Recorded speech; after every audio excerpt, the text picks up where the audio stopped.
chillin', monkey chillin', gorilla, banana pillin', ape shit, your man's illin', evolution of a mad villain.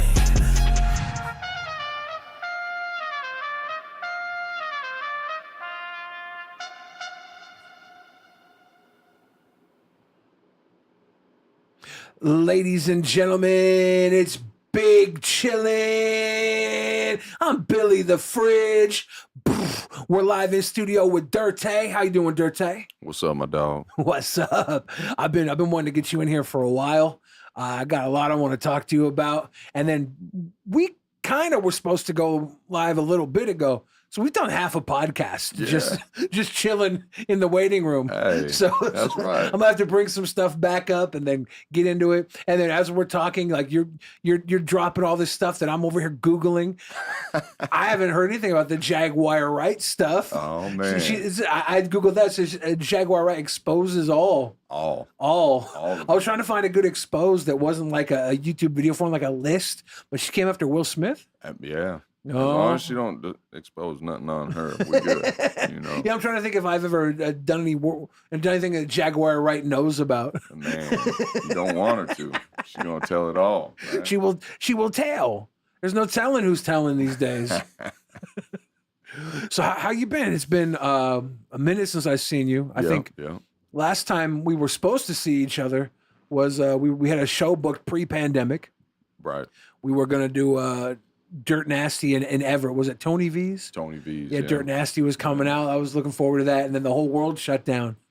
Yeah, because we had done Dirt Nasty at Numos. Yeah, that was a good show. Man, that was cracking. That was a good show. Down in the green room, I was down there, and a girl in a skirt sat on a dude's leg and left a big old snail trail. I'll never forget that, man. I was like, oh, okay. I know where we at now. That's a Dirt Nasty show, man. I did one with him at Nectar Lounge a few years earlier. I think Andre Legacy was there. Okay. And it got pretty wild, too. Yeah. And it's that crowd is just people who are, like the riffraff crowd, that whole circle is just party people ready to go. Yeah. Balls to the wall. Fuck tomorrow. All right. Yeah, why not? It's good shit though. Yeah. Yeah. Have you done any big shows recently? Because I've been out of the fucking game basically since then. So I did I hosted sugar-free cocaine at Tony V's. Yeah. That popped off pretty good. And then I just did the Dr. Phil live in Seattle. Yeah, I watched that on YouTube. Adam Ray, the story, I saw someone in chat, insane person, before we went live, says, hey, it's that one comedian's brother-in-law. So Adam Ray is your brother-in-law. I went to high school with Adam. That's right. So like, I know the family. I know the connection.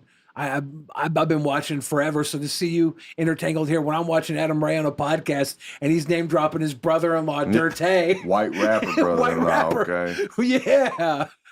And I'm thinking, I want to hear more about this beef because it must have been interesting at first. Like because you're both entertainers, right? Right. And you're both coming into this realm where like he loves his sister, you love his sister, right? That's your girl. Right. And so where's that come when you first meet someone who's like a big aura, a big ego, you know? Well, you know, he was a little bro trying to be big bro, you know, and you know, he put his foot down like a man should, and I have respect for that, you know, and I couldn't let him know that because I'm the asshole. So, you know, we butted heads a little bit, but it didn't take too long, man. We warmed up to each other, and he's just like me, man. He's always got something going on, you know, even when everybody thinks I'm quiet, the wheels is turning, you know. Yeah. So. Yeah, ever since I met you, it's been like you always are working. You're always putting people on.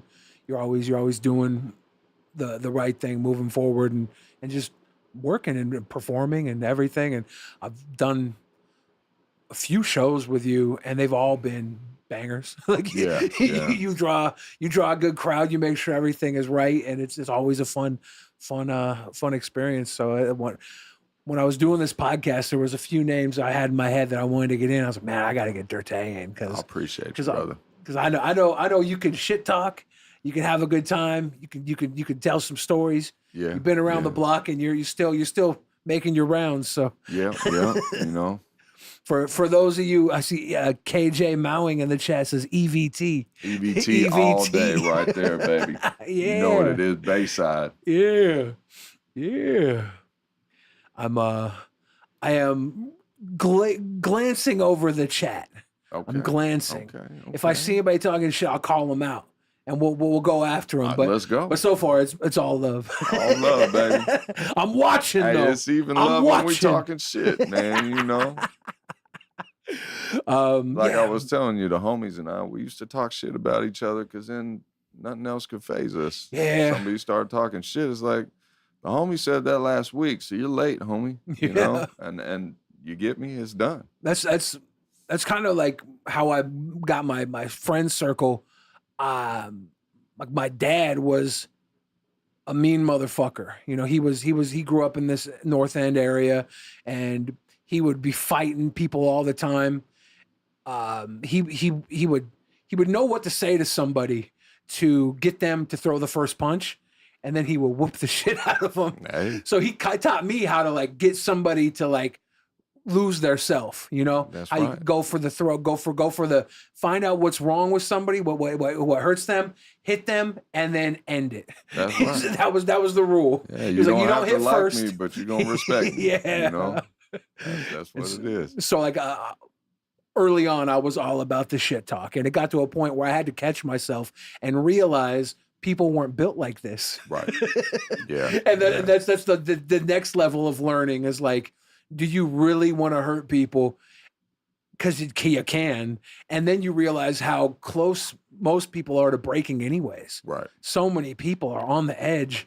And it's like, you go through that phase where you could just fuck somebody up verbally. Right. Like you just fucking wreck somebody, ruin their day. Yeah. And then you realize they were probably already on the edge, gonna fuck up their day anyways. Hey, man. You're not a hero. Yeah. It's kind of easy pickings at this point. Maybe you should chill. Maybe you should try and make people's day better, you know? And that's kind of where I pivoted, where I used the shit talk that I learned humorously. And I wanted to make other people comfortable, laugh, pick at people, you know, throw a jab here or there, but it's in fun. Right. And everybody knows it's going to come around. So I remember when I was in high school, me and my buddy were shit talkers. My buddy didn't like get it. He would just talk shit. And I would talk shit, but everybody knew when I was talking shit, it would, they'd laugh at everybody else when it was their turn, take it, and then it would go back around and then they get to laugh again. I feel it. But my buddy was like just a mean fucking dude. And I was my buddy, so I didn't give a fuck. And there was the Columbine shooting was a big thing at the time when I was in high school. Right. The school shooting was huge, and all the kids would wear the trench coats. They're like the trench coat mafia. And we had a trench coat mafia kid at our school get caught with a kill list, and my buddy was on it, but I wasn't. And that's how I knew I was good at what I did. Yeah, I was if we were always together, so I would have kind of stray bowled it anyways. Right. But it was like he was on it. I was like, how did I miss that? I must be doing something okay. That's right. That's right. I'm not making the kill list. That's right, man. Either that or his pen ran out of ink. You never know. Yeah, well, I mean, come on. Billy is kind of a long name. Yeah, well, you got to put BTF, and then we know. My buddy was at the top. I don't think I would have been that far down. You've been catching up on anything cool lately? Anything you're interested in? Because there's so much going on. We were talking about that Shannon Sharp. Oh man, how gonna hit the live button? Yeah, for anybody watching right now that doesn't know, Shannon Sharp, Club Shay Shay, he was on Instagram the other day, and his phone went live on Instagram, and there was some moaning. Some girl was moaning, and then all of a sudden you start to hear his grunts. Man. He was going in. It was probably like, I saw like 6 minutes worth of clips. Sounded like the Cookie Monster, bro. He was going in. And I'm thinking, I was see Twitter talking about it. Everybody's like, well, he's just proved he's not zesty. Yeah, right. He just this is certified proof he's not zesty. That's a woman's voice because he's been getting accused of being gay. Yep. And then you have to think about the conspiracy theory, right? Everybody has a conspiracy theory. Everybody thinks maybe the Trump assassination might have been staged. It was. right? Excuse me. But do you think Shannon Sharp staged this to prove he wasn't zesty? Nah, could be. Dezestification. And you never know. Nowadays, you never know. Right? Maybe Michelle was Obama? No. They even think Michelle Obama. Like, that's the conspiracy that she was a man. That was, Rogan said that on his. Did he say it on his Netflix special? Oh, he said Michelle Obama had a penis, and I was like, I hope not, because man, there's like what is it? A clip of Obama saying, "My wife Michael," and it's like if she was a Michael, right? If she was a Michael, how would he make that slip? Oh man. Like, I think it's just as likely he just said Michael instead of Michelle, right? Right. Yeah. Everybody's like, nope. That's gotta be. She was a dude. He said Michael. Right. Yeah. Man. That's why I only date women who have masculine names like Brian. Yeah. A nice, beautiful Randy. blonde Brian. Randy. Kruger in chat says King Shay was holding court. Man, it sounded like he wasn't doing much though. I mean, don't know. Yeah, I don't know. He's a very athletic guy. I gotta think how little work I do and how much it works. I mean, I'm not a freaking ex-football player, and I know how to make it work. Man, I'm saying it's mostly mental, right? So maybe it was just, who knows? They said the biggest sexual organ is the brain. There you go. I like it. That's what they say. Well, that's what little dick people say. Yeah, well, okay. I got you. Oh man. Yeah, I haven't been performing. I did like one performance since pandemic. Like that show you and I did was what we were supposed to do. That was like, I thought that was gonna be my last show for a minute. And then when I did a show with Type, MC Type. I don't know if you're familiar with Type. I love Type. Dude, he's a funny. I haven't seen him in years, but yeah, he's out in New Zealand right now. He's working. He's just busy. That sounds about right. Him and I have been working on some music together, Dope. and we're gonna put a little project out soon. I did a track for his album. Yeah, and the first song I heard was that Man Crush. Yeah, no and that homo. video was crazy. Dude, he kills it with the visuals and the comedy and the rap, and he does everything. He's got his brand down well. I like what he does. He pulled me out for a Christmas Eve show, and it's in Kingston, over the peninsula over here. Yeah. So I was like, this is my first show since the pandemic. I wasn't sure if I'd be able to perform. I was going through some stuff with my health, and I'm like, I'm gonna go out there and I'm gonna do it. It was an outdoor show in December. I got fucking tricked. Man, you cutting glass out there. It was cold as hell. Oh man. So I haven't done an indoor show since then. That's what's up. But that was freezing cold. You ever have a show you do where you're like, surprise, motherfucker, this is not what you're expecting. Yeah, man, like I got, like you said, I want it to be right. And if I'm coming with my mic every time. Yeah. And if you don't have a mic and you want to be taken, seriously as a performer, go get a damn mic. They're only going to cost you a couple dollars, and don't get a shitty one. And then the sound man will respect you more. Always. That's just some free game. You have your wireless mic, right? Yeah. Yeah, I remember that was dope. Yeah. That was stood out. And I move around. I don't just stand in one spot, so I gotta have the wireless. Yeah. But I've gone to some shows where cats were rapping and sound man at Tony V's turned their mics off for a full song, and they didn't know. Yeah. Because their vocals were over their tracks, and man, I'm blessed to have Randy Ross in the start of my career so that I didn't do none of that dumb stuff. That's why y'all should come to Undercast, learn some things. Selfish plug for my mans. Yeah. But yeah, you know. Yeah. I definitely was not as much as my flow and breath can be heavy because of how big I am. I was like, I am not rapping over vocals. I can't do that. Yeah. I'll leave a hook in. Oh yeah. And layer the hook. You know, I could take a little break during the hook sometimes. So I gotta huff and puff. Right. But I'm singing over the hook. But the verses, you gotta fire those verses off.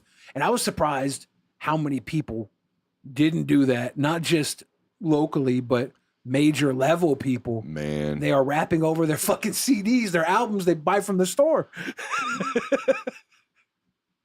It's nuts.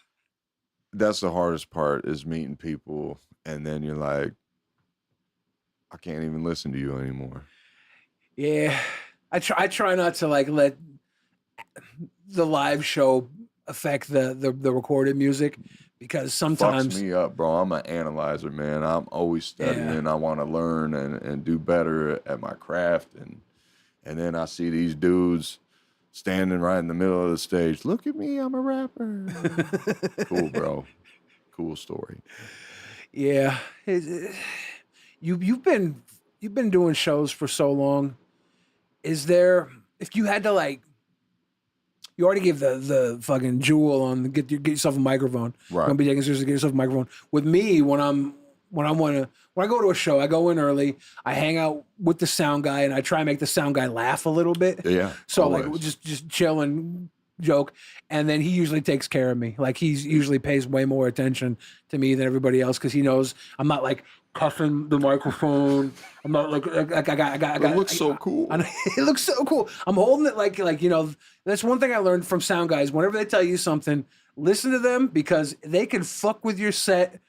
If they don't respect you, they could fuck your shit up. So I'm trying to be very respectful of the summon. You got any other tips for an artist or somebody out there who? You don't want to chip your teeth. So I always have a finger up. So I hit my lip with my hand before the mic because it will chip your teeth. Yeah. And then, you know, one thing that Randy Ross always taught me, whether you're coming to record or practicing your set, scream it. If you can do it while you're screaming, you can do it while you're moving around. And, you know, like, have some pride in your shit, man. That's the best advice I could give anybody. And shout out my man Randy Ross one more again. One more again. Yeah, Randy he's like managing here at Undercast. We've been recording the project me and Type have been doing with him. I recorded my albums, the last two were with Lincoln, and Lincoln did all the beats, Lincoln Nettleton here. And then Randy came in and mastered the last one and put his touch on it. So I had a lot of quality people on the project here. Yeah. And I'm very happy with the album. I wasn't sure if I was going to put anything out. I was impressed, man. I didn't know if I was going to ever do anything again. Like the pandemic hit, and I was like, I was really in this mindset where like maybe that's all behind me, you know. And I think my heart failure I had kind of like told me you better do something, man. You better do something, dude, because you might not be around. To give on that might thing, not be around long enough. So do something. And it was cool. So every time I come here, I'm so impressed with like myself because of the people that work here. Yeah, like everything is better. I like that a lot about Undercast. You can see the logo on the computer here, right in the front. You guys watching at home. Check that It's the spot. I like it here, and then we got the podcast running. We got this screen today. You came in and we were screwing in the screen. Isaac doing Isaac things. The screen now drops down to the table level. We can have more action going on. And the last podcast we did, we had the lights coming in, and it's been cool to watch this room expand over the last couple of weeks and get my old buddies in and just sit down and chop it up. Yeah, that's awesome, man. That's what Big Chillin was supposed to be. And I jokingly told Repent that it was my my Make-A-Wish because I was dying. No. That's Corey Tate now. Corey Tate. Corey Tate. He's Or an is it Everett Corey guy. Taint? Corey Taint, Rip Nuts, and Oh. Corey Taint. Yeah, he was a Everett guy too. I was Shoreline, which is like the buffer between Seattle and Everett. Yeah. We were clean little Yeah. little The soapy. LFP, we right? we were like Everett with soap. Am I gonna get pieced in now for talking shit about Everett? Oh shit, man! I love my city, but it's hurting. You know. Do you have a food spot in Everett that you go to that you don't mind blowing up? Oh man, Brooklyn Brothers Pizza is always good down there. Brooklyn Brothers? Yeah. And then we used to have Mr. Patty Wax, but that's the Angel of the Winds. Yeah. Arena now. That was sad. And then they just got rid of the Compass Health too, man. That was Arkham Asylum back in the day, bro. Crazy dudes running around there. Yeah. But yeah, as far as eating go, man, just Brooklyn Bros Pizza is great. This is the spot. I used to go up. I don't remember the name of the place. There was like a barbecue place. Really good. They had like a watermelon, like was it watermelon tea or something? Maybe it was just a watermelon juice or something that was really fucking good. They were doing it right. I go up there for that, and then my spot in Everett. I don't go there now, but I used to, every once in a while I'd be driving up to Everett for Wiener Schnitzel. Fuck is wrong with me? It's a right on Evergreen fast food hot dog, man. But it was. Yeah, those things would snap off. I'd go at 10 p.m., get a bag of dogs or something. Yeah. And they used to have the dipped cone with the Fruit Loops flavored cone dip. Man, that was nuts. I was fucking up some Wiener Schnitzel. Man, I bet. Yeah. Yeah, that place, man, is always busy still to this day. Yeah. They have them all over Cali, but I think in the Northwest, that's the only one I've seen. Yeah. So that's like in my mind when I think of Everett, I'm like, I should get that Wiener Schnitzel. Yeah. I'm a fat guy, so I think in food, right? Oh, man, you say that, but I'm the true fat guy in this room. You brought me a delicious beverage. I had to. You came I through. I see my dog in a minute, right? Man, It was the Calypso Southern Peach Lemonade. Yeah. Man, that was bomb. That's my joint, man. I usually don't drink calories. So when I saw it, I was like, I had a moment of hesitation. I was like, fuck no, I'm drinking this. That's my bad. I was like, I'm drinking this. Yeah. That's like the only time I'll drink calories is when Dirtay comes through with the Calypso. But it was bomb. It was bomb. Yeah. It's my favorite, man. I'm checking the chat right now, making sure nobody's talking shit. Oh, boy.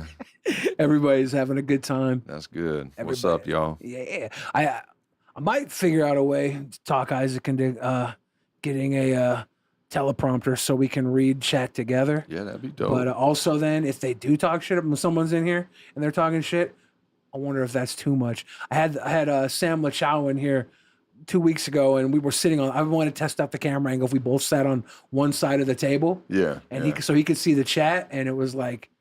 He was like, you could tell he was like reading some shit, and I was like, maybe that's wrong. Maybe that's not the way to do it. Yeah, probably not, man. Not everybody can just woos off from it, so Yeah, you were telling me earlier about Bert Kreischer. Is that something we could talk about? Man. I watch a lot about a lot of comedy podcasts. I'm watching Bert stuff. I'm watching Segura. I'm watching down to Theo Von, Bobby Lee. I watch Kill Tony every week, and it's like I'm watching all these podcasts. And when you said that Bert came and you got the call when Adam was on. Yeah, he's hilarious, man. Yeah, Adam was on Bert's podcast, and he's like, I got a white rapper brother-in-law, Dirtay. And he's like, what's his name? He's like, Dirtay. And then he's like, well, how can I look him up? And he said, well, look at his Twitter. And he goes, he's got his fucking shirt off. I fucking love this guy. And then it was just cool from there, man. He's FaceTimed me from Adam's phone a couple times and said, what up? And then he brought me out on stage at Climate Pledge Arena. And Yeah. he's just a down-to-earth dude, man. You get to Cool have all people. these interesting experiences with like comedians and like whatever's going on. You just these are like moments that are very fucking cool. Yeah, Like, yeah, they're awesome, It's, man. it's like you do entertainment and everything, and then you get in your lane and you're working with all these rappers and everybody, and that's your thing. But now it's like this little surprise in life. It's like, no, there's some other shit going down too. Yeah, It's yeah. kind of cool. Yeah, shout out my brother-in-law, Adam Ray, you know. He's a good dude, man, and he's one of the hardest working people in showbiz. Yeah, him and I were in the same grade in high school, and when he graduated, we're Facebook friends, so I'm following like everything he's doing since day one, watching him go to like work at Universal Studios as Wolverine, and I'm like, Wolverine, yeah. oh, that's cool. Get it. Yeah, yeah. And then it just keeps going, and now it's like I don't gotta watch the Facebook anymore. Man. I'm seeing him pop up on TV everywhere. Oh, so the first show I ever went and saw of him was at the parlor, right? Yeah. And this idiot is in the back, hey, Wolverine. And I'm just like, I didn't know anything about it, you know? So I'm like, shut the fuck up, bro. And then Adam's like, I got this. And then he just goes in on him. And I was like, all right, this dude's all right. Yeah. You know? Yeah, his crowd work is on point. He does a lot of crowd work on his shows. Yeah, I mean, the Dr. Phil stuff is all Yeah. improv, man. It's all off the top of the dome. Yeah. And to be able to do that, I don't know if y'all that watch that really understand like how much quick-wittedness is involved in there, if that's how you say it, you know, like Yeah. I mean, it's just yeah, he's great, man. Yeah, he came up through that Hollywood, LA comedy scene, Yep. and there's a lot of fucking guys out there they'll snap on you. So I'm pretty sure he learned, like he was close with Harlan Williams early on, Right. and Harlan is a fucking beast. Yeah. Harlan Williams will eat anybody up. Yeah, man. He's like, he'd tell me this story. Like he'd tell me. I watch his podcast. He'd be talking about like going out with Norm Macdonald, and Norm Macdonald was a beast. Yeah. And they'd be like going shopping, and they would just start like in the grocery store making up jokes about whatever they're looking at in the grocery store, just having to write on demand. And you got two guys who are like old school comedian. They worked in Hollywood. They done all that work. That's got to be like next level honing your skills, you know? Oh, yeah. Where you just take it to the 100%. damn grocery store and you're like, oh, fucking Oreos. Take her to the fridge. You know what I'm Take her saying? to the fridge.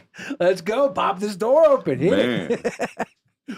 But it's a world that I remember when I was a little kid watching Chris Rock and Eddie Murphy and Richard Pryor and George Carlin, and comedy's always been something I love. So Now, who's your favorite comedian all time? all time, Or do you got to do top three? I think for me it's probably George Carlin. Okay. I like the respect way that. he talks about ideas, and he's got jokes. He does all the jokes, but like he makes you think about something, and then takes the pain of how fucked up like things are and Right. jokes about it. I like that. I like when you're like Dave Chappelle will do that now. Right. Chappelle will like really get something that you need to think about and give it to you in a way that you don't have to think too hard, but it's going to resonate with you. Yeah, I got you. And I like that. Yeah, yeah. So I think Carlin all time, but Eddie Murphy, his two were so fucking good. I think Delirious over Raw. Like Delirious is probably maybe my favorite stand up. I got you. Like all for one. You got a fave? Eddie Griffin. Oh, he is good. Yeah, man. He Dude, just, Eddie Griffin is solid. yeah. The storytelling is just phenomenal. I think I saw Undercover Brother like 19 Oh times. man, yeah, that dude. I mean, even a goofy movie like The New Guy. Yeah. Like, how do you make that work, man? Yeah. That little eye thing he was doing. How do you come up with this stuff, man? Come on, give me some game. I think with Eddie Griffin, with Cat Williams, all these guys, they're competing in like because to be like big in America, to be big in comedy in America, for the longest time there wasn't a lot of spots for like a black dude. You know, they're kind of like Right. if there was a black guy that was on, you were kind of behind him. So you had to like, if you wanted to be next, if you wanted to be that next guy, you had to like fight with everybody else. So for the longest time, you get all these guys who are just fucking vicious Yeah. and dope, and they're all competing with each other to be the best because America's not going to like open up the gates to everybody in the mainstream at once. Like we're gonna go with Eddie for now. Right. We have Eddie. Like, Yeah. and they're fighting to like get into that spot, and they got so fucking good. Yeah. They're just killers. Yeah. Yeah. And then Dave Chappelle kind of like had Took the that spot torch, yeah. locked, and then fucking decided to He's just very walk away. pointed when he does stuff too, though. Yeah, That's what I like about him, man. yeah, So, yeah. yeah. There's so much talent there, and then you don't have to be talented to be a comedian. Really, it's like you can just be a character and funny, and then you can captivate an audience if you just got that flow. Well, and that's what people ask me, like, as a rapper, do you have to stay in your character? And I was like, I'm just me, man. Yeah. Like you get the thug side, you get the smiles, you get the dad side, and like, y'all should be lucky that I had my first daughter. She tamed the beast, man. That's my Betty. She took the Hulk and brought him down to earth. So it's all part of the process, man. Like we were talking about me actually wearing blue nowadays. Yeah.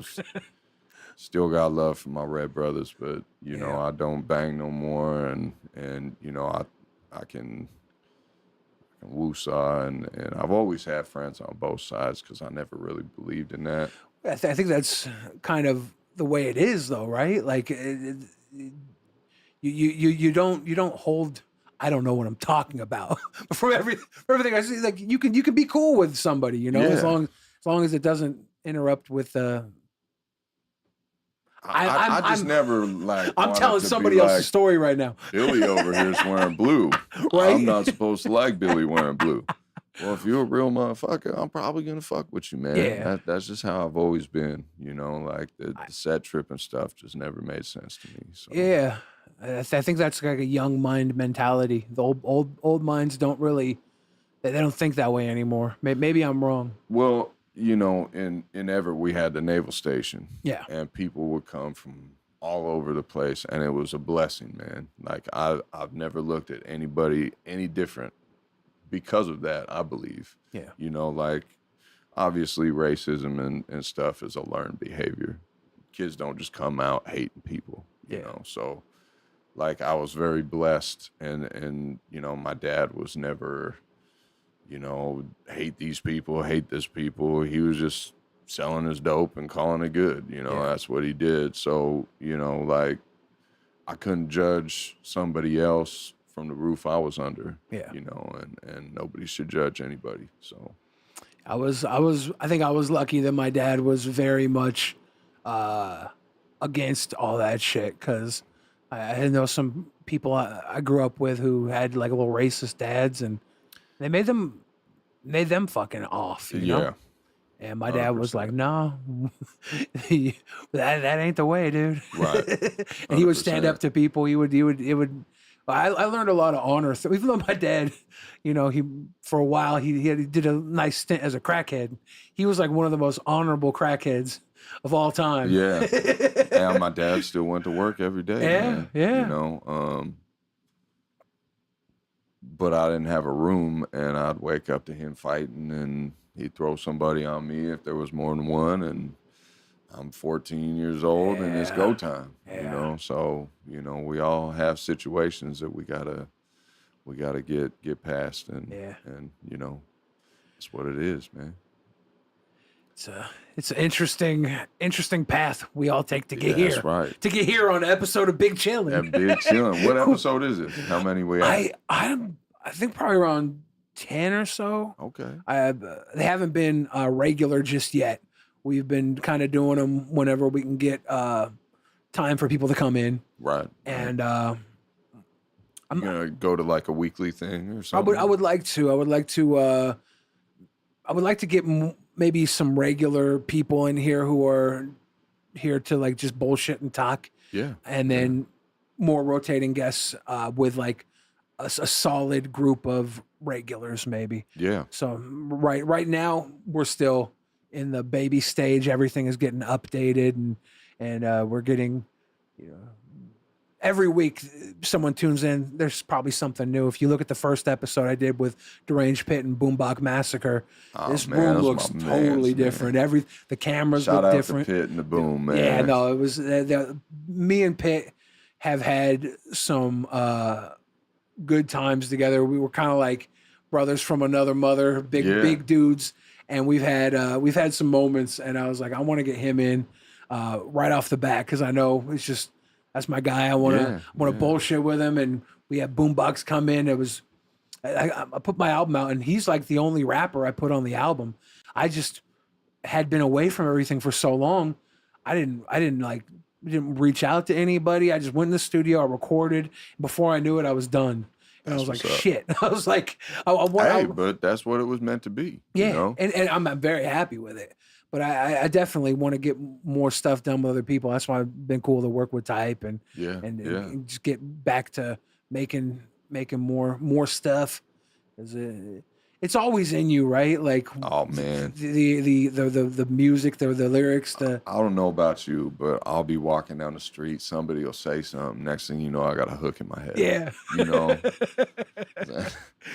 yeah. Where did that come from? Yeah, it's cool. I'm putting it in my phone, using it later.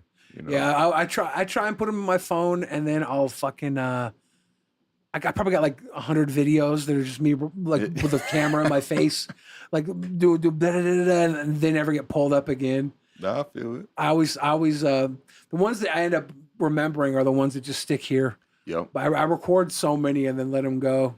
I shouldn't dig through because I'll probably cringe. Well, I mean, stuff you and Mr. Connor were doing was pretty dope back in the day, Yeah, we had some fun. Tim, you and your uncle there, I don't know if we can bring him up. But. Yeah, Tim Kahn. We were doing this LBS stuff. He got me coming into Undercast way back in the beginning. I was in high school. We were friends from high school, and he was. He went to Shorecrest too. He went to Shorecrest too, and he was like, "I'm over here doing some work at Undercast Studios. I got studio time. You want to come in and record some like skits or some comedy stuff?" Or I was like, "Yeah." We started writing little parodies and stuff, and that's how I started coming in here in the beginning through him, and then we took some time away, and then me and him were like, let's just fucking do a project together again. Yeah. We put out the Lunchbox Soldiers, fat guy music. That was fucking hell long ago. That was good though. Yeah. And he moved away, is that? I think he's up in Bellingham. Yeah, I'm pretty sure he's still up there. So he's got some sheep in the backyard. Yeah. He's running a church or something now. He's got a flock. Oh, man. I don't know. Crazy. He's working at a gun shop or a church, one of the two. That's all that's up there. But yeah, I had some fun working with him on stuff. I'm looking at the chat right now, and I'm not seeing any shit talking yet. Oh, a lot of people agreeing Carlin was a legend. Okay. Somebody says Bob Marley is funny. I didn't know that. You see the Bob Marley movie? I haven't seen it yet, but I've been meaning to. Yeah, it's weird because there've been some bad ones lately, so I'm kind of. I liked it. You did, but it's just the Tupac weird. movie was terrible. I don't know if I saw it because Man, I watched you don't everything want to Tupac for watch the it. longest time. Yeah, it was bad, man. Fuck, I was like anything came out, a documentary, I was watching everything. I Yeah. grew up on Tupac and Weird Al. That was like Oh, where that's how I got my sound, my I motivation. got you. Tupac and Weird Al. Yeah, there you go. Amish paradise. Jason Murphy says, I met Billy the Fridge once at a gas station. My mind drew a blank. I was like, hey, you're the guy. And you get a lot of people that catch you out in public and have like moments. Man, people hate it. And I always got love for people, man. Yeah. I just when my kids were young and I was sitting eating dinner, that was tough. Yeah. It's like I can't leave them here to come talk to you, man, But Yeah. what's up, dog? And most people were pretty cool. Yeah. There was a couple stalker broads that Got weird. Oh man, there was one at a show at El Corazon. I gave the doorman a picture of her. I printed it out. You're like, do not let her in here. She got in somehow. ah. Man, I'm telling you, just crazy stuff, bro. Yeah. You ladies, get your mentals right. I try. But they say the psycho bitch was made from us, right? Yeah. That's what they say. Gotta have a little bit of crazy. Shout out Tech Nine. If they're not a little bit crazy, it's boring. Boring. But y'all can hold the menopause shit, man. I mean, I'm pretty good with fans. I don't have any kids, so I never been like really put off by that. I could see moments where you just need to be like the family guy. yeah. I always feel pretty cool talking to anybody though. So like that's why I ask when someone brings it up that they like run into you in public. Just I think there's like an etiquette, right? Right. Just as long as someone's not like, eating with their family. Yeah, well, I mean, I got respect for Yeah. people that show love, and I want to talk to you, and if you want to tell me a little something, I'm always down. But it's like, when the kids are there, let's put a pill in it, and then we'll talk later. Yeah.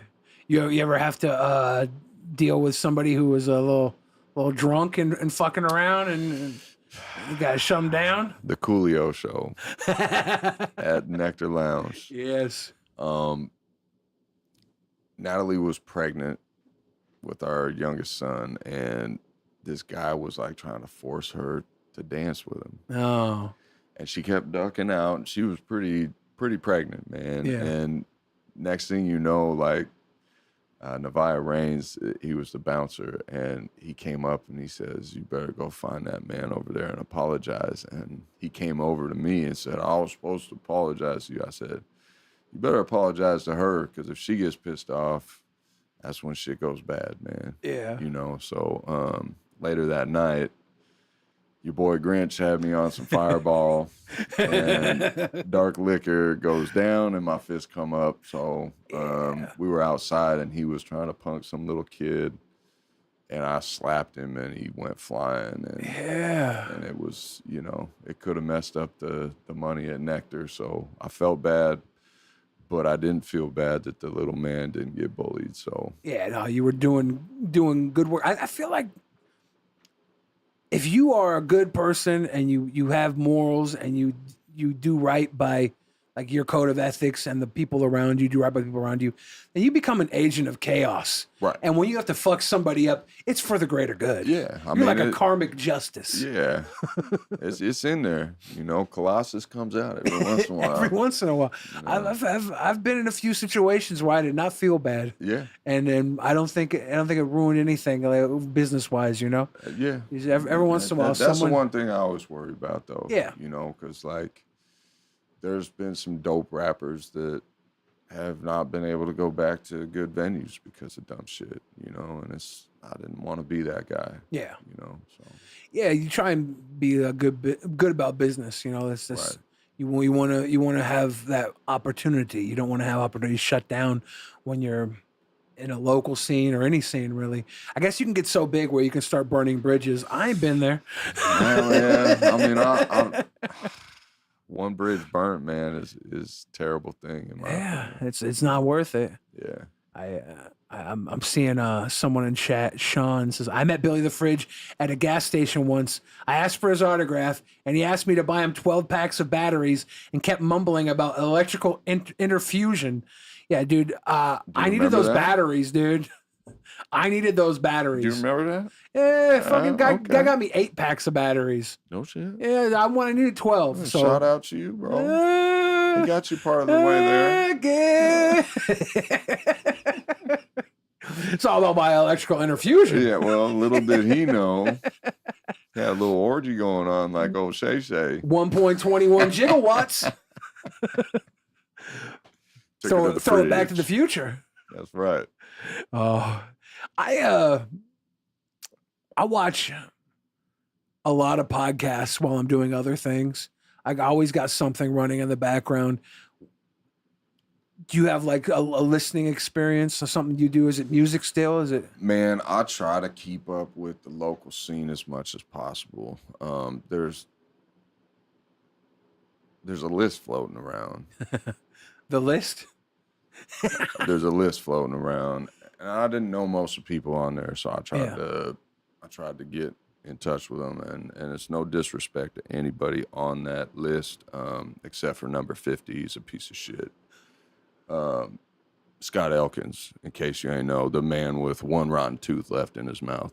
Shit. He's a chump. Shit. I think people around this studio have probably some hard feelings about him too, and I would let Isaac Meek tell that story, not me. Yeah. But he's a piece of shit. Did I say that? I think piece of shit was what you had said. Piece of shit. Yeah. Chump. I wish he would write one bar about me because it would go down quick. I think we had done a show with him. I can't remember where, and I didn't have any problem. But I don't have problems with people. So, yeah. I mean, I hear you. It was just that I didn't need to see anything but 3 names needed to be on that list, and Birdie, rest in peace. Grinch, and anybody can say what they want, but this man put all y'all motherfuckers on. Nima needed to be on that list. And if those names aren't on there, then it's a lack of knowledge. Was it an all-time list? It was. Interesting. And I don't know what the criteria was, but if I was on that list and I saw Scott Elkins on that list, I would ask to be taken off. Okay. That's all I'm saying. Yeah. That dude is a clown. Oh. So. Yeah. Well, should we get a committee together and make our own list? I think Isaac should be involved in that. Yeah. Let's make a list. Yeah. And Denham. I was never a big list guy. Whenever I see these lists go around, it never bothered me if I was on or off of one, and I was probably usually not on them. I was always happy to get my accolades when it was like the best of #1 type thing. And whether it was the Seattle Weekly or whether I was getting played on like a radio station, that was a me thing. I was never in competition with anybody else. Right. And if I ever saw myself on a list, I don't think I would give a fuck. Man, and that's why I want all them to shine. That's why I went and picked out all their music, man. Swish of Sleep was on there. Two-Time Tim was on there. I knew a couple people on there. Yeah. But if those 3 names aren't on there, then there's something wrong. Like somebody doesn't know the history. Yeah. And you can say what you want about Nima. He came to Everett and didn't return. And there's been plenty of people in that situation in my city, and that you can't take away what he did. Yeah. So.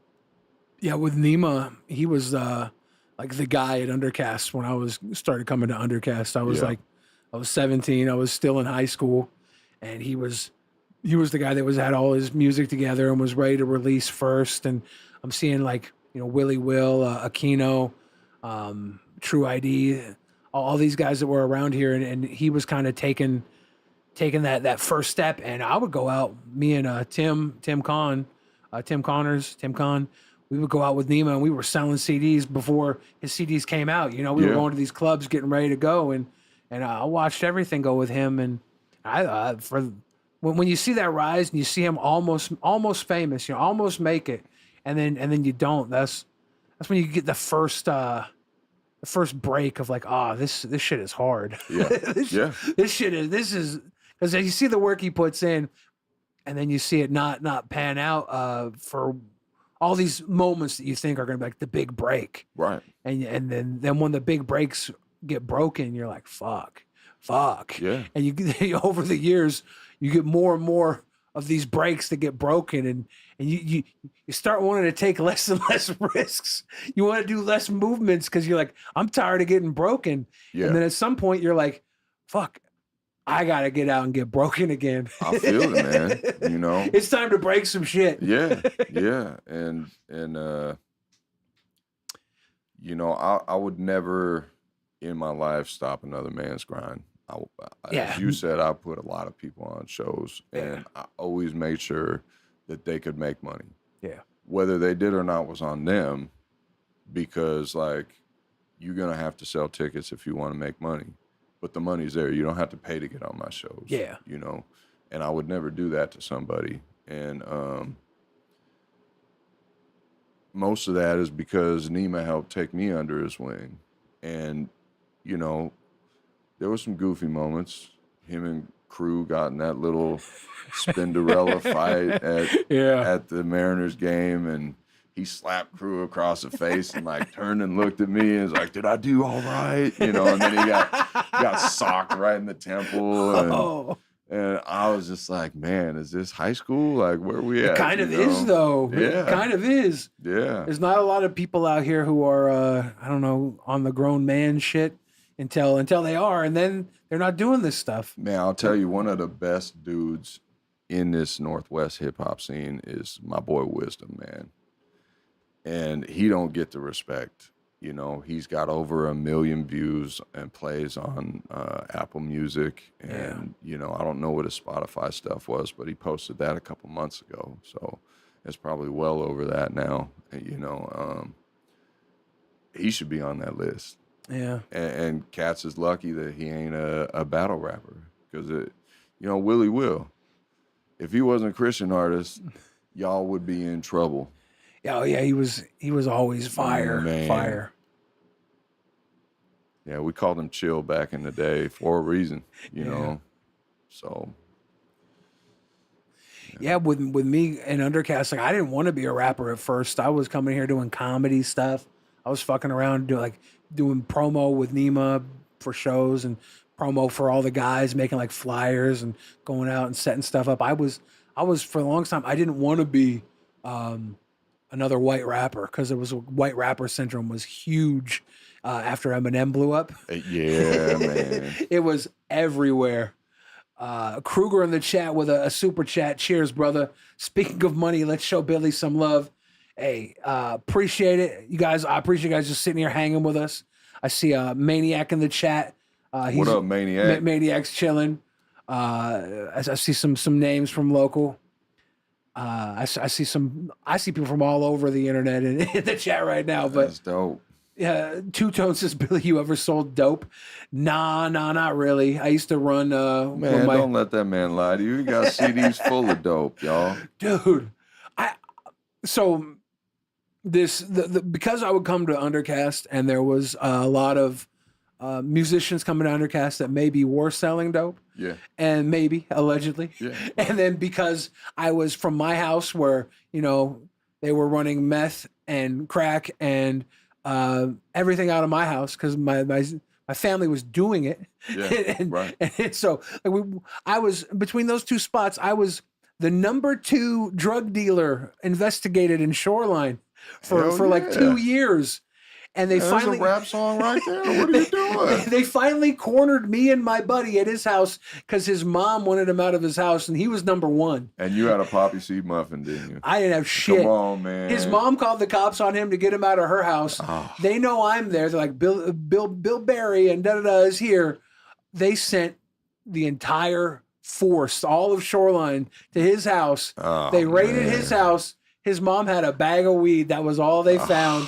And they're like, we don't get it. We don't get it. We've been following you for 2 years. I'm like, motherfucker. Yeah, right. I don't even smoke weed. Yeah. And I'll snitch on this guy right now. I'll snitch on him right now. If he ever sold weed, he was skimping a bag off somebody. He ain't do shit. He ain't do shit. He maybe skimped some fucking weed off a 20 sec. He ain't doing shit. You guys are dumb. Yeah. And then like they popped my little sister for something. I don't bring her name up too much because she's been clean as a whistle. But they popped her for something one night. They had her locked up, and the whole time they were asking her about me, and she's like, "You dumb motherfuckers." He don't do shit. The new version of the tater. He don't do shit. But they thought for sure I was that guy. Man. And I was not that guy. I just happened to be like literally everywhere that it was. To the fridge. I was at the hot spots. Between Undercast and my house, it was the hot spots. They thought I was the guy, but I was not the guy. Hey, Seth Looks, I see you big on Streamlabs, so you don't miss it. I probably did. Thank you, Seth Looks. I will check that. I don't think I have the Streamlabs set up on these studio streams. And Maniac coming through. Let's get Redhead Steve on the podcast. You ever fuck with Steve? Man, I have talked to him a few times, but he like took a break from rapping for a while. Yeah, he's doing the skateboard stuff now with his son. Yeah. And I love Steve. I think he's great. I would love. He's a get for this podcast, Maniac. Yeah, for sure. I definitely want to get Steve in, and hopefully that happens sooner than later. I hit him up on Insta, but I don't know if he's active in his DMs because I have not got a response. I think I have his phone number. I should probably text him like big boys do. Right. But yeah, and Dumpy's in the chat. We got everybody rolling through. But just catch up with the chat here and there. Yeah, let's do it. You are a very model citizen. I heard you talking before we went live about maybe politics. Is that something you would talk publicly about? Man, I don't know. But you got something in you, you know. Maybe. You got some player politics. A little bit, yeah. You might be able to do some work. Yeah. I like that though. I just want to fix my city, man. Yeah. You know. When you brought that up, I was like, "Fuck yeah, dude!" And I know how to do it. Yeah. So. Yeah. There's not a lot of people who like I think could get into politics and like actually know what to do in a lot of these areas, you know? Yeah. There's a lot of people who get into politics and they know who they're politicking for. Politics is who gets what, right? Right. And so when somebody comes in who only knows, you know, the corporate end of things or the big business end of things, that's who gets what. That's right. You start speaking to somebody who knows, like maybe you see a problem and you might be able to fix it. They don't know how to fucking deal with these problems. They just throw money at them. Well, and I can't be bought. Yeah, that's the thing that would fuck the game up, right? You know? So you'd be like a one term. You come in, you do some work, like no, you got to go. We got to put somebody to go against go against Dirtay because we got to pump a bunch of fucking funny money behind somebody. Get Dirtay out of here. The money ain't gonna work though. The people love me, you know. Yeah. I thought about running for politics. As a joke. Hey, advertisement, right? I was like, is your refrigerator running? Right now he is. Right now he is. Yeah. And then do a because I came up with like I was big into pro wrestling. I wanted to be a pro wrestler for the longest time. I was going up to Canada and training and wrestling up there. Now hold up. You gotta give me your Mount Rushmore. My Mount Rushmore? Yeah. Man, my personal or like my personal who I like is fucked up. But like your goat and the goat could be two different things. Yeah, right? I'll say who I think the best are. Okay.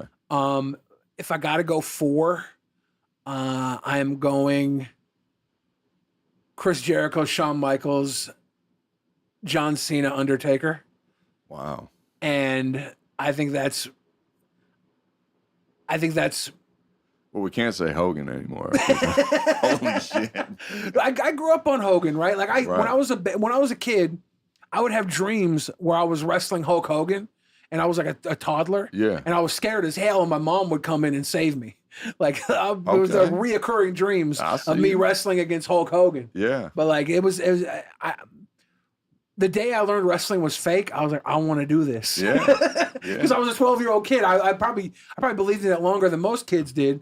But like at 12, I was like, fuck, this is crazy. I'll get beat up by these big ass dudes. Man, those guys beat each other up though, man. Yeah, they do. Like you can call it fake all you want. Yeah. You know, it's entertainment, man. My dad took me to my first live show, and it was Diesel versus Yokozuna in the main event. And Diesel was my guy because that's Wolfpack, baby. Yeah, man. Kevin Nash. So like personally, it's like Kevin Nash, Mankind, Mick Foley, Vader. I love Vader, and then I can't even pick a fourth. Okay. Like these guys were like, that's who I personally loved. Maybe Bryan Danielson might be my fourth. That's odd. Yeah, he's Northwest guy. Yeah. He's a fucking. He's like Vancouver or something, right? Or Olympia. Aberdeen, Washington. Yeah, and I've been following so he's inbred then. Yeah. But like he's another guy that I've been following his career because like he's a Northwest guy. I grew up in the Northwest. One of the Bella twins. Yeah, I've been following him from the jump. Yeah. You know. Yeah. I his entire career I've been. So I'm a fan because I was a fan of his from the beginning. He was a local guy. I was like, oh, he's going to train with Shawn Michaels. Yeah. He's going to train with Shawn Michaels. Oh, he's out in England training with God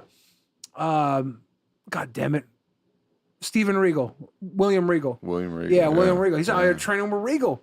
And he's out in Japan. He's out doing all this work. Man. And I'm following his whole career. New Jack. Rest in peace. Dude, I got a buddy Crazy of mine. dude. We used to wrestle. He was a backyarder that went indie. His name's Ricky Shane Page. Okay. And he's a hardcore guy. He's like, as far as hardcore goes, like when Stone Cold Steve Austin does his podcast and he's like, who's a hardcore guy I should look out for? They're like Ricky Shane Page. He did the Stone Cold podcast, you know? Oh, dope. So he's this guy who is fucking hardcore, and he's had wars with New Jack. And he's like the homie, man. And he is a dope wrestler. He's like 6'2", bigger guy, and he can fucking roll. That's what's up. But then he gets violent, and I've seen him just gush off of a light tube in the wrong arm. Oh fuck! Man. But I got so many wrestling friends, and I did music because it was local, you know, it was Seattle, it was right up the road, but I wanted to be a wrestler. Yeah. So the entire time I was fucking with Undercast in my mind, I'm like, you know, I'll learn the entertainment aspect of everything. I'll learn how to network and market. I'll learn how to like better things so I use it to promote myself as a pro wrestler. And I would drive up to Canada and I would train up with my buddies in Canada. And I thought I was gonna be a pro wrestler. But then I started to get closer into the business. Like, man, this is really fucking scummy. Like, there's just most wrestlers are dumb as fuck. Yeah. and it's usually a whole. You have to put up with a whole lot of bullshit. And I'm like, maybe I'll just do this as a hobby. And I started. Music was closer, so music started taking off. And I was like, I'm gonna apply what I learned as far as like character work and shit talking. Apply that from wrestling into music and promotion and now battle, and I'm gonna put out a diss track, and it's gonna there's a lot of pro wrestler in my persona, you know. Billy the Fridge is a whole lot of what I learned from pro wrestling. And then politics, that's why I brought up politics, because politics is pro wrestling without fighting, you know. Without a doubt. It's all pro. That's why Trump kills it, because he's been fucking dicking around in pro wrestling for 30 years. How many times has he had his face in Vince McMahon's ass, though? At least 3. Has his face been in his ass? Yeah, and vice versa. Yeah, they've been pretty close. Man. Yeah, it's. I ain't putting my face in no dude's ass, bro. See, I'm not above it. If the story, you'd be below it at that point, right? If the story, take it to the fridge. If the story is there, I could have my face in someone's ass. Man, I've had some pretty questionable shit on video. Okay, I see you. I've done like I was doing IRL streaming, and I would you basically so you go out and you live stream just real life. You're like filming and you're fucking with people or joking around type. Just you're filming real life and trying to be entertaining. I got you. I went to this IRL streamers hotel one night. They were like live, 5,000 people watching, kind of like weird fucking scenario. There, I bring a bunch of alcohol and I'm dressed up as this 6'3" blonde woman. I've just got the full makeup, the dress, the wig. And I show up. These guys have no idea what's going on, but I bring liquor, and it's like I'm fucking just being a weird ass character in a room where it could have gotten fuck. I was getting groped. Like there was a drunk guy there groping me, and I'm like, oh shit! Like I've whooped this fucking guy's ass. I fucked him up like easily on character. Like I just grabbed his fucking throat, like settle him down without fucking shit up too much. But it was like I was putting myself in some weird ass shit because I thought it'd be funny. I thought it'd be like, and it's like there's this level of anything can happen. Right. That is like it's beyond improv. It's like you are asking for it. And that was like part of the excitement. I would find myself IRL streaming and I was like, it's like in improv, the thing is yes and.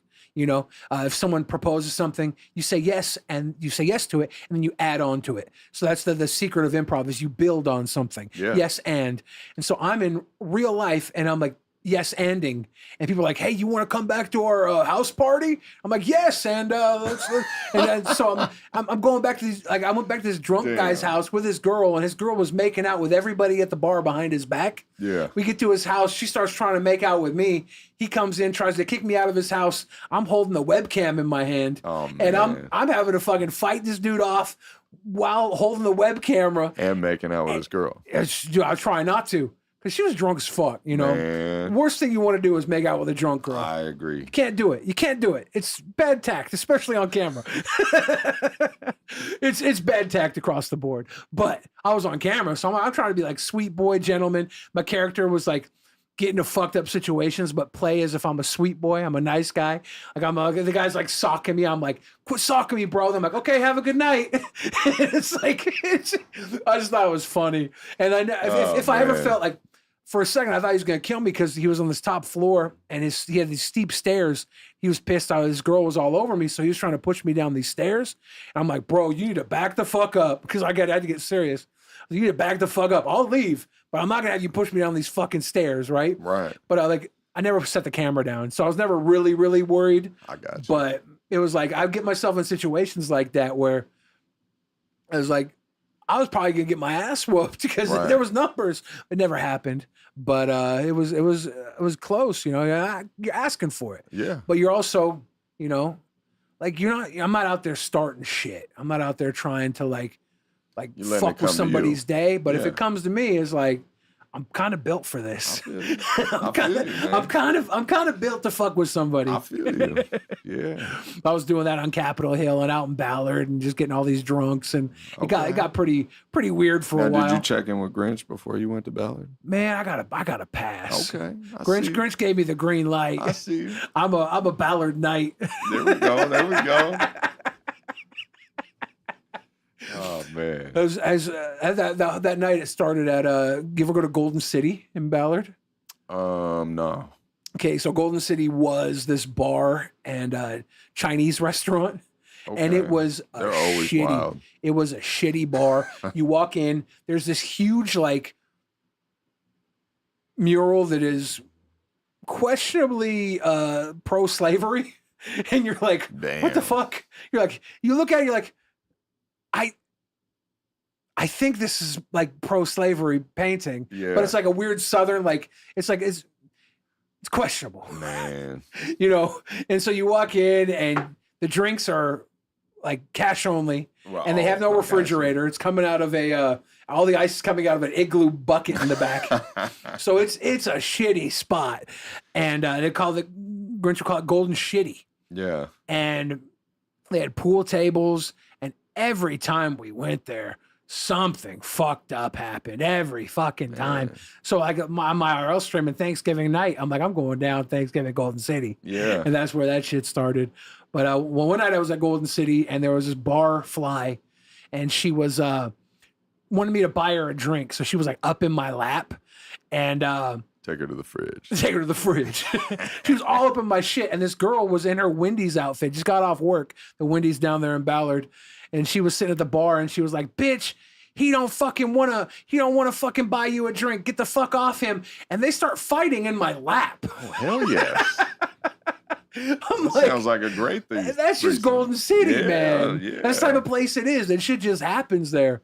But it closed down. It was long overdue. It was such a shithole. See, we got the Soundview in North Everett. and that's Soundview? still going hard. Man. Oh, I don't fuck around in Everett. All that time the closest I got was Mill Creek, and my buddy knocked out some dude, and then we had to leave because he just knocked some dude out at the something off 164th up near I-5. There's a little Are you spot talking there. about 13th Ave Pub? I think so. Yeah. It's right next to, there's like a Subway and stuff. Yeah, like yeah, that. exactly. Yeah. We were out front. Some dude came up drunk as hell, Oh, man. and he like took my buddy's hat off, and my buddy just laid him out. Gone. He was like, "You don't touch the hat." See ya. Yeah. I hear it. You were asking for it. Yeah, that's What's going on in the chat? I'm checking. Everybody is reliving the guy who his girlfriend was kissing on me and tried to kill me. His name was Zoltan.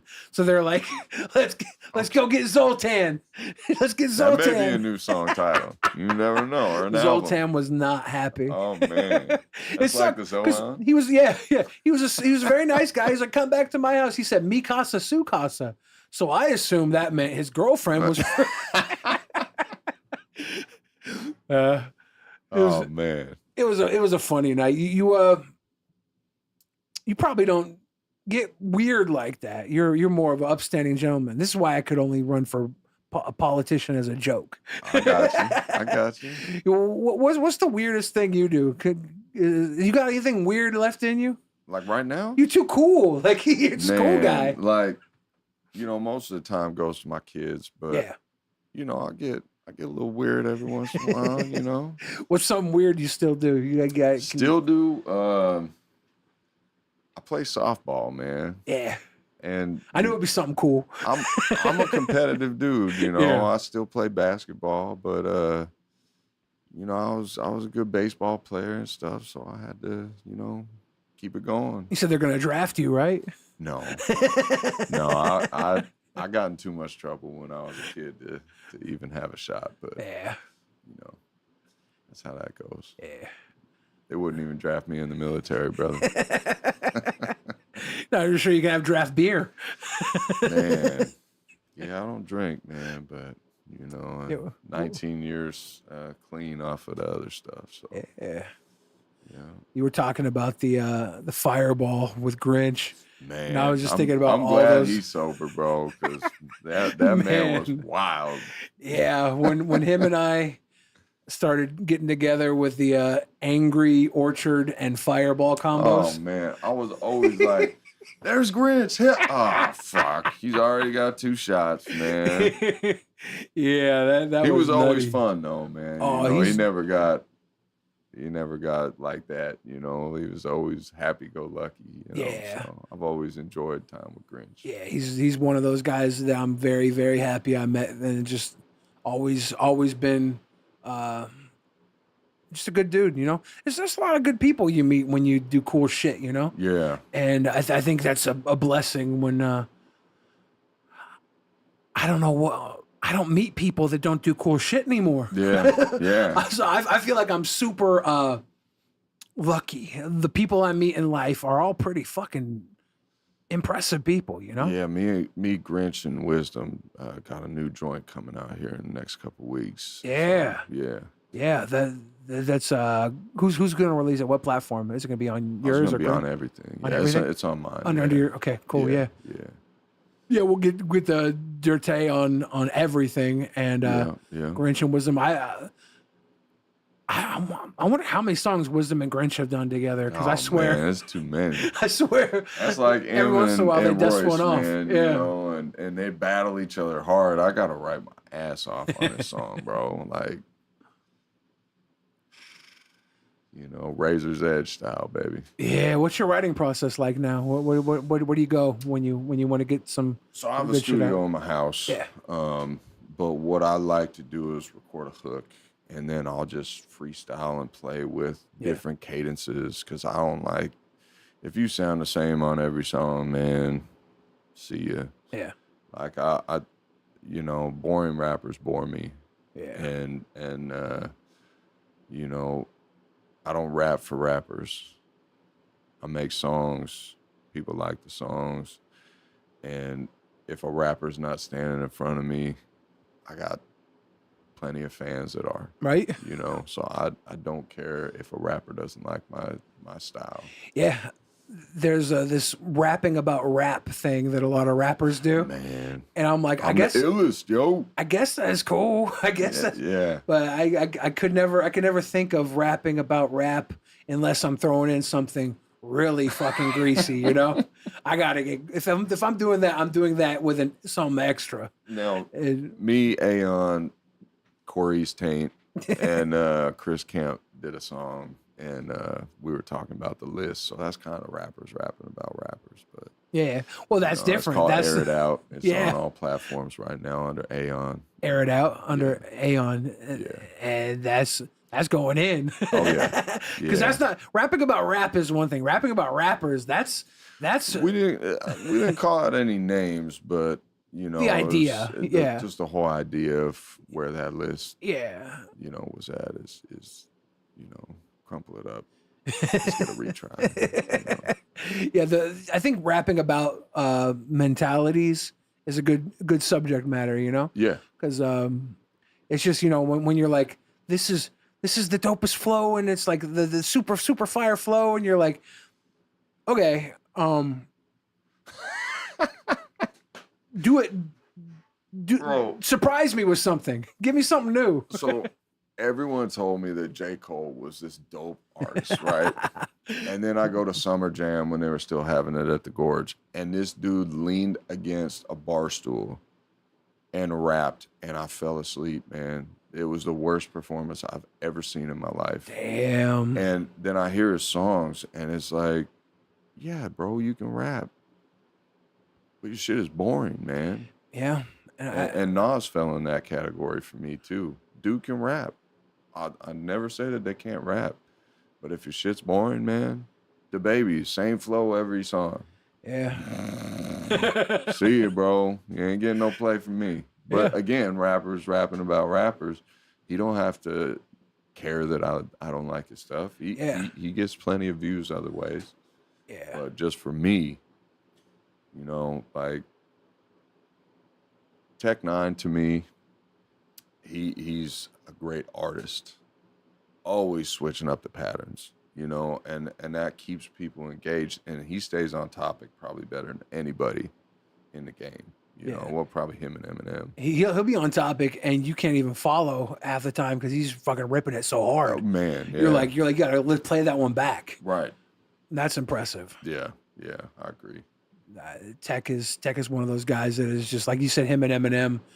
There's just some people that fucking are immaculate in their pocket. They know exactly where they're at, and they can push it to a point where anybody who like tries to copy them is inauthentic. Right. And it's Yeah. You know, and he's a couple people from the sack kind of sound like him a little bit, but he's up here. You know, they're close, but they ain't, you know, they ain't on this level. And Brother Lynch Hung, you know, all them guys, man. Yeah. They got their own styles, and that's what I always tried to do. So. Yeah. Yeah, you got to have that style with persona, character. It's so important to me, you know? Like growing up with that Tupac. I guess, you ever listen to Bone Thugs growing up? Oh, yeah. I fucked with Bone Thugs, too. But now I'm different because my favorite is Flesh out of them. Okay. And, maybe it's because he was the realist in there, and he, did his time and all that, and Yeah. but yeah, like my favorite rapper of all time is C Murder. Okay. And people, it's like I say, my goat and your goat are something completely different. Yeah. But I can relate to this dude, and yeah, man. Earlier we were talking about the Mount Rushmore for wrestling. I didn't hit you back with that. That was bad etiquette. Oh man, That was bad etiquette. Do you have a Mount Rushmore? Oh, of course. You gotta get me with it. I didn't mean to leave you hanging. The best of all time, rest in peace, is the bad guy, Scott Razor Hall. Ramon. Oh, Yeah, Scott Hall. That's my favorite. Love him. Like when I said Kevin Nash, they were not far apart. Oh man, they're almost a package deal. Oh yeah, those guys. Yeah, 100%. The first live show was Razor Ramon versus I think it was Skip of the Body Donnas. Oh. And when Razor Ramon came out, he looked at me and my dad like looked at him, and my dad was like, I could take him. Oh yeah, I hear it, man. Why not? My dad on the way home, I was just like, you saw when Razor looked at me, like he nodded out of respect, like That was beautiful. Yeah, but yeah, no, he was fucking. He deserves to be. Yeah. He's dope. I love Razor Ramon. He is fucking dope. Bad times don't last. Bad guys do. Bad guys do. Yeah. And then Diamond Dallas Page. DDP is dope. And then I'll probably go Chris Benoit, even though I'm gonna catch some flack for that. I mean, I was the way you talk about J. Cole, as a rapper, and J. Cole, he's just like, yeah, you can rap, okay. Yeah. That was how I was with Benoit. I was like, hey, you can wrestle. Right. But there was nothing that stood out beyond that for me with Benoit.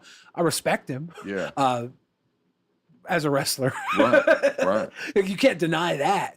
But it is like when you say like a J. Cole, to me, that's how a Benoit was to me. And I could see that 100%. But like, man, I don't know. Maybe it was his character that he was just so monotone all the time. He was great. He was snap every once in a while. And I just yeah. What an ending to that story. Holy shit. That was probably the moment in wrestling that was just the realest holy shit moment for me. Right. Losing Owen Hart was a big deal, but like that was like, what the fuck? Yep. But yeah, he's there. You got one more, right? And then Bret the Hitman Hart. That's not a bad top four at all, dude. Yeah. Mine. When I said my top four, I'm like, with Jericho and Cena. You can kind of see where I'm coming from. These are character guys. Yeah. Shawn Michaels, Undertaker. Yeah. They're character guys, and that really goes far for me with wrestling. But seeing your list, I was a WCW guy though. See, I was not. Yeah.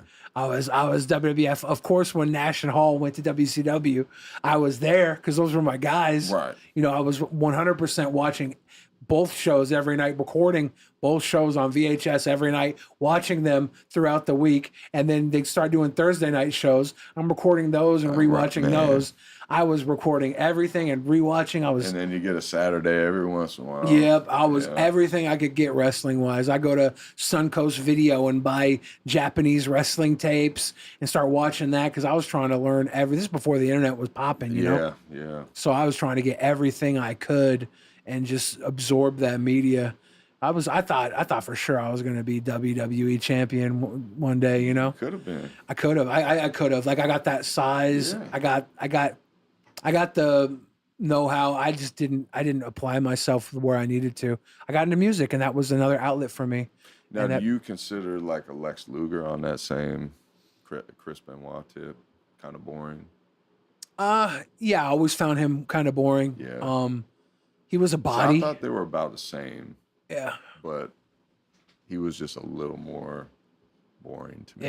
Yeah. But when he slammed Yokozuna, that was dope. Yeah, like everybody has their moments. Like there's probably not one wrestler you could name from that era that I wouldn't have a fond memory of, right? Like there was nobody that I just blindly hated. Yeah, well, Did you have one you blindly hated? man, your boy William Regal was He terrible. was so I couldn't good, yeah. stand him, man. He was so good at what he did, especially in WCW. He was a Yep. fucking shit heel. Yeah. Oh man, yeah. Oh, that was. He was like one of the guys that they respected the most in the back. Isn't that crazy? Triple H, Yeah. all those guys were like mad respect for him, and he just fucking shit down Yeah. everybody. And Yeah. did not was relentless. Too good at what he did. Right. So that's a good one.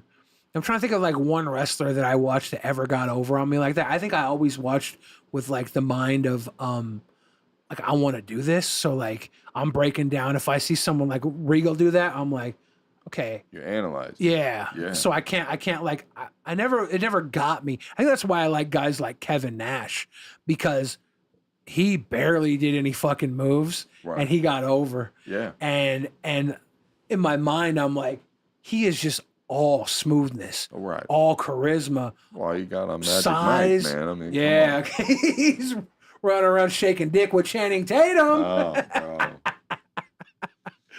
But that's why he's one of my top guys, because he did it different. Yeah. Mankind, that motherfucker killed himself time and time again, Mick Foley, and that was something that stood out to me, and he did it different. Yeah. And Vader, he was just that big fat guy that could move. Oh man, that dude And- was an athlete. Dude, he was Like how crazy. Him and Bam Bam Bigelow. Bam Bam should have been higher on my list. I think Bam Bam was from an era where I was still young enough to believe.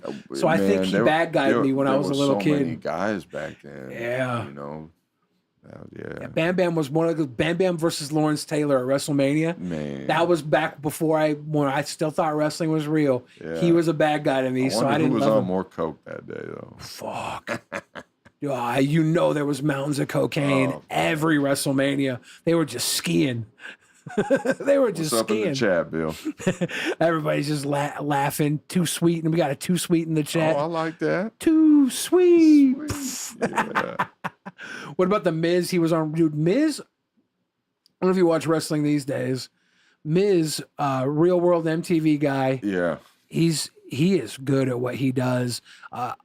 He got better. When he first started, he was pretty bad. Oh yeah, and yeah. but he worked his way up, and he's one of those guys that people legitimately fucking hate. He's Yeah. like a new age William Regal. People fucking Yeah, I hate haven't him. watched in years, man. But yeah. We got B Sod and Issaquah giving the shout out. Shout out Issaquah. Issaquah. Issaquah. I used to drive to Issaquah back in the day for Krispy Kreme. That was like the first Krispy Kreme that opened up in the Northwest. Oh man. I do like midnight runs because they'd be open 24 hours. Oh man. It was so stupid. They got the last Fat Burger up there, unless it's closed down. I hope it's not, because I would go there to Fat Burger too. Well, that was Fat my Burger. spot. man. Yeah. And now we got this Five Guys bullshit. $30 for a burger, is- fries, and a shake. It is $30 Get the fuck outta too. here. That shit ain't even good, man. Peanuts are free. Yeah. Yeah. hell I go to yeah. Five Guys, just start picking up peanuts off the ground. Sir, you got your pockets full. I know. I'm eating. Right. I got a peanut allergy, but this is free. I can That's afford right. it. I'm not fat. I'm literally peanut allergy. So I'm man, puffing. when people go on vacations with me, I warn them. I said, don't eat with me, because I'll come back looking the same, and you're gonna gain weight, and you're gonna be like, "Fuck you, Tim." I love that. Oh, it's so funny. I love that. So you just eat. Oh man, I'm probably 5,000 calories a day, Yeah. but my body just burns it. Yeah, that's good. That's Yeah. dope. I've got down to 5,000 calories a day. You know what the new shit is? Fogo de Chao. That's where I've been Fogo de going Chao? when I What? want to eat. They have one in Linwood now at the Alderwood Mall. Okay. It's Brazilian steakhouse, and they have like a full buffet with all these like delicious vegetables and Oh, salads man, and stuff. You got me fucked up. And I'm about to then- be there tomorrow. And then they come down to your table with swords, with meat on the fucking swords, and they're just like carving the meat on your table to your plate, all you can eat steak, and it's bomb. It's so good. Oh, I'm on it. Yeah, Fogo de Chao is the spot. And I don't know if anybody's watching Yeah, right that's now. a new rap song right there. Fogo de Chao. Fogo de Chao. I'm eating it now. Ow. All you can eat, give me that meat. Fogo de Chao. Yeah, that's right. Ow. And then if this is a tip for anybody watching at home, if you go on the website, make reservations, type in $39 Best of Brazil, you get all you can eat steak and fucking buffet for $39. That's cheap. It's worth $40. Yeah, I feel it. It's on some fuck you up bomb steak. It's Hell good. yeah. They just got people coming to your table ready to just carve it up and put it right on your table. Man. And they give, this is the best part. They give you like a little button placard thing. Yeah. It's red on one side, green on the other. Green means keep it coming. Red means stop. You don't have to talk to them. You gotta say shit. Damn. You're like green light, and they come to the table. Just fill your plate up with steak. On it, man. It's the spot. So if you're thinking about hitting a fucking protein, they got bomb ass veggies and stuff. You know, like the salad bar is hitting. Okay. All inclusive. Get it in. It's the spot. All right. I see you. When you're ready to have like a nice big meal, that's the spot. Man, I'm ready. They got them all over the place. That's why I had to tell everybody watching the $39 Best of Brazil. Best of Brazil. Google the Best of Brazil if you don't believe me. We've been running about normal runtime now, so everything here is butter from here on out. Sweet. Anything you want to talk about? Anything you got in your mind? Oh man, just just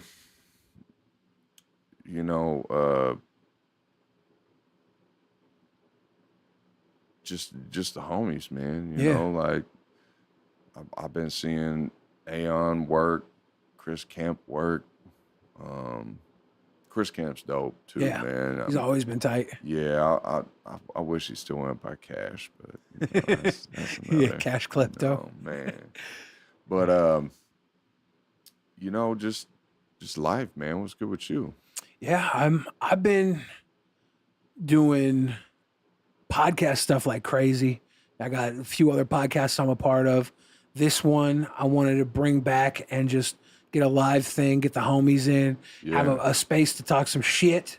We talked a little bit of shit. We talked some shit. Like I want to get more than just music in here. I want to get comedy. I want to get politics. I want to get TikTokers. I'm gonna get all types of people in here talking shit. The idea is just to sit here and just go at it, have some fun. And I knew you would be able to hit like so many levels. So I was excited. I hit you up like a minute ago, and we still had all these moving parts. So I didn't want to like lock it in. Because I knew we were gonna get more settled in, and piece by piece. Well, you're doing your thing, man. I'm proud of you, bro. Until the day I die, I can't do anything else. I fucked off being a normal person. Well, it's not possible. Who's better to do this though? You got the character, right? You got the shit talking. You got the chat. Yeah. This is all set up. You got Isaac Meek to make sure everything's perfect. We got a fucked up screen right now. Yeah, pull it back. There we go. Pull it back. But yeah, man. When you called, I was like, "This is beautiful," and just seeing y'all, man. Like, I ain't seen Randy Ross in a minute, and there was a certain dude who came in here and recorded a diss song, and Randy recorded it, and as I've said, I never get mad at a man for, getting his money, right? Yeah. But I felt some kind of way that I didn't get warned that the song was coming out. And I've never talked to Randy about it, but I should. Yeah. Because that's my boy. He's my brother. But I ended up doing a diss song back to A-Ro. Oh, shit. And he didn't realize that what he was talking about was just a figment of his imagination, and that I wasn't trying to hit on his girl, because I don't do that stuff. Yeah. If my boys are with a girl, she's off limits. I Yeah. don't do that. You won't ever find many girls from Everett saying that they've ever been in a relationship with me. Yeah. I go outside because I don't want all the homies being like, oh, So the fact that he took something that I was trying to be nice to his girl, Yeah. and then think that he had to make a diss song to me, and you notice you don't hear about him anymore. Yeah. And I hit him hard, and Repent, Corey, said that I hit him too hard, and gloves are off, baby. You come at me, you better be ready. Yeah. So shout out my man Randy Ross, man. That's why it was good to see him today. Yeah, we got a couple minutes in with him, and I think maybe get a couple more in the future, right? Yeah, I think for that's sure. the reopening a bridge. Yeah. You don't want those bridges to burn. It was never burnt, but it wasn't burnt. It wasn't traveled. It was less traveled. Yeah, it was one of those things where I was probably over tripping. But time heals all wounds. Oh man, yeah. I mean, Randy taught me so much, man. Yeah. I couldn't. When I came to him, I was, I said in a song, it all started when I met with Repent. He plugged me with Cynic, and away I went. And the funny part is later on in that song, Repent thought that I might be lazy and that my songs would never come out. And, I dropped 19 songs on my first album. I'm not scared of it.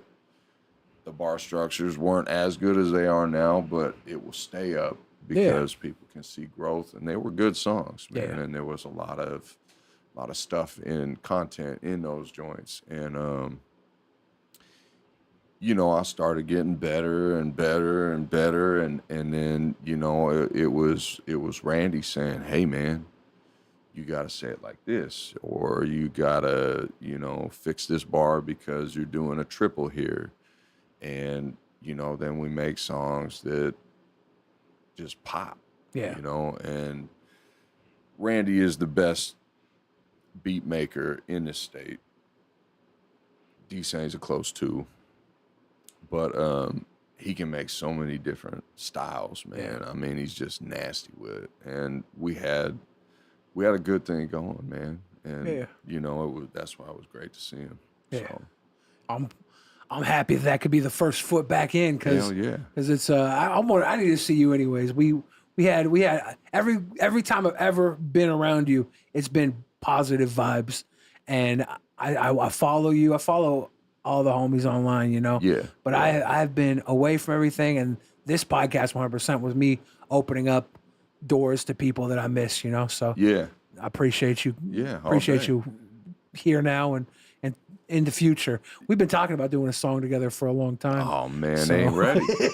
we gotta get that done too. I have to get my slapstick on that mug, We can get weird. I mean, I did the Kegels joint. I did the daddy issues. I can get a little funny too. We can get funny. I'll get a little extra fucking Tony Soprano on it. I'll get a little Tony on him. Call a fucking Guido. Yeah, I don't know what I can fucking do these days. Eat a sandwich like a fucking Guido, maybe. There you go. I can go get a Capricol. Capricol. Oh, fucking can't pronounce it. I'm too white, dude. I'm Danish. Yeah. Yeah, man. I got that Norwegian blood and that Sicilian blood, so they call me the Viking gangster. And I'm still the asshole. And I got the asshole from telling the truth. That's why they call me the asshole. So. And nobody can handle the truth except people who recognize the truth, Well, the truth hurts, man, but you can either run from it or learn from it. The truth hurts some people. Yeah.